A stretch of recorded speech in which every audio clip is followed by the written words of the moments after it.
Assalamualaikum warahmatullahi wabarakatuh. Ya, kembali lagi perkenalkan, nama saya Muhammad Fatih Warhad dan teman saya di saya. Perkenalkan, nama saya Dindi Cesta Adabi. Di sini kami akan menyampaikan materi-materi yang sudah kita dapatkan selama tiga pelajaran di yang kedua ini. Lanjut aja kita ke visinya. Visi saya pada umur 20 tahun menjadi seorang hafiz yang mungkin, dan saya juga visi saya saya menjadi hafiz Al-Quran 30 juz dan mungkin, dan kuliah di Universitas Negeri Jakarta jurusan Bahasa Perancis. Dan pada umur 20 saya punya restoran sendiri yang saya kembangkan sendiri. Dan visi teman saya, dan visi saya untuk kedepannya, saya ingin menjadi hafiz Quran 30 juz mungkin, amin. Dan juga dapat gelar LC, jago bahasa Arab dan berbagai bahasa daerah, dan juga ingin membuka beberapa cabang toko di Indonesia, terkhususnya kalau bisa sampai di luar. Dan juga ingin nikah di 25 tahun dan bahagia sampai mati, dan meninggal dalam keadaan husnul khotimah. Dan selanjutnya kita akan menyampaikan hiwar bahasa Arab atau percakapan atau apa. Ya, itulah muhadasah bahasa Arab. Mulai. Assalamualaikum. Waalaikumsalam. Kaifa halukum? Alhamdulillah ana bi khair. Wa anta kaifa haluk? Alhamdulillah ana bi khair. Kaifa asbahta? Asbahta wa asbahal mulku lillah walhamdulillah. Wa anta kaifa asbahta? Asbahtu wa asbahal mulku lillah walhamdulillah. Masmuka? Ismi Yuni wa anta masmuk. Ismi Fatih.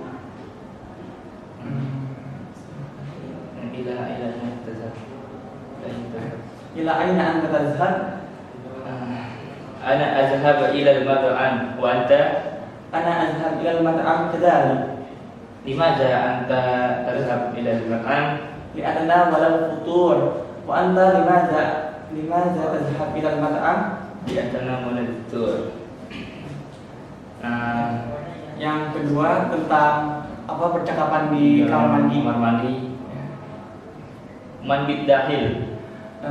Ana Fatih. Bisa ya Fatih. Ismir ya Jundi. Dan selanjutnya kita akan membacakan materi yang sudah kita dapatkan selama pembelajaran di sini.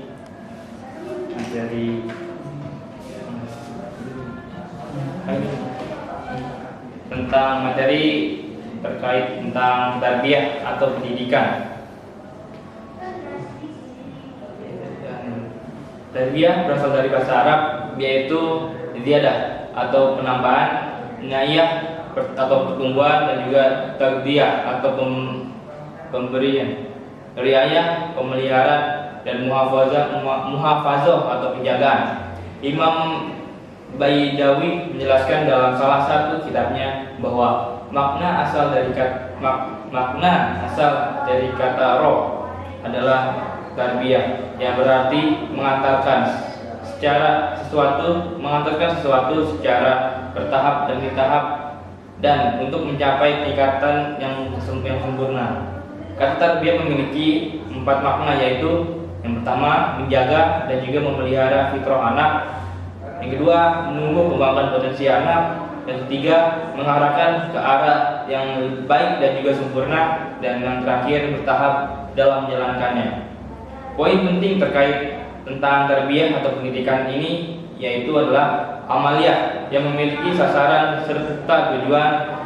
Yang selanjutnya murabbi, yang sebenarnya adalah Allah yang menciptakan fitrah manusia dan potensi setiap individu agar mampu berkembang. Allah juga mengatur dan mengonsep agar perkembangannya sesuai dengan syariat Islam yang tercantum dalam Al-Quran. Dalam tarbiyah, seseorang juga diharuskan untuk merubah Yang pertama itu adalah merubah hati, yang kedua merubah pikiran, dan juga yang ketiga merubah diri ke arah yang lebih baik. Dengan demikian, tarbiyah merupakan kewajiban bagi seluruh orang tua yang berperan sebagai pendidik generasi muslim, juga bertujuan untuk menanamkan rasa ikhlas di dalam hati anak dalam bertakwa dan beriman kepada Allah Subhanahu wa taala. Masya Allah. Ya, baik.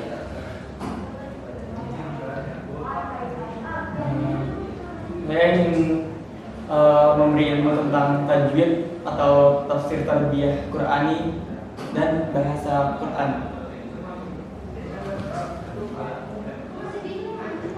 Tafsir adalah pengetahuan untuk memahami dan menafsirkan yang bersangkutan dengan Al-Quran dan isinya. Berfungsi sebagai mubayyin atau pemberi penjelasan tentang arti dan kandungan dalam Al-Quran, khususnya menyangkut dengan ayat yang tidak dapat dipahami dan atau samar-samar artinya.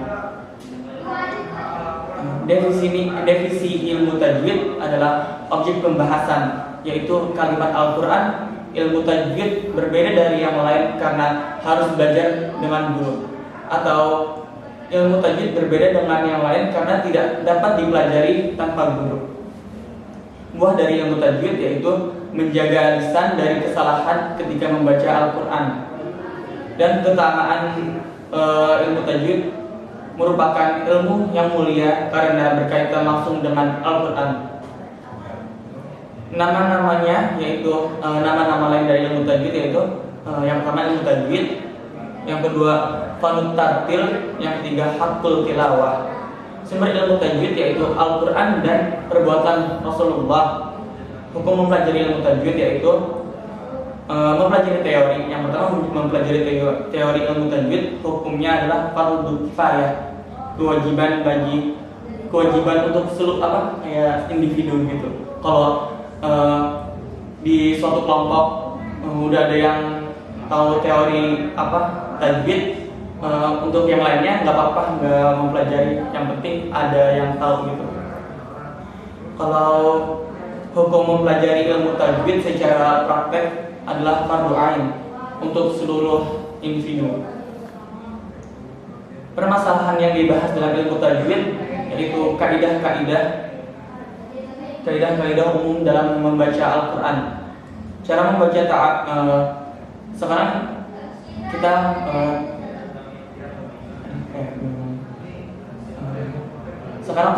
lanjut tentang cara membaca ta'awuz, basmalah, dan awal surat. Yang pertama, bacanya disambung semua tanpa ngambil nafas, jadi kayak ta'awuz, basmalah, dan awal suratnya disambung semua tanpa mengambil nafas.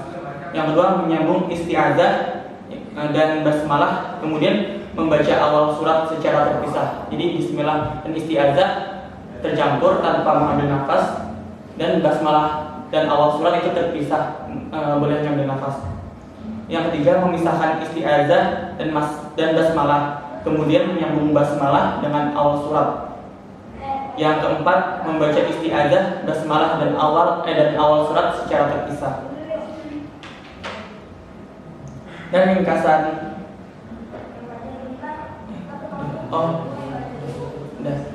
Oke. Mungkin sekian dari kami.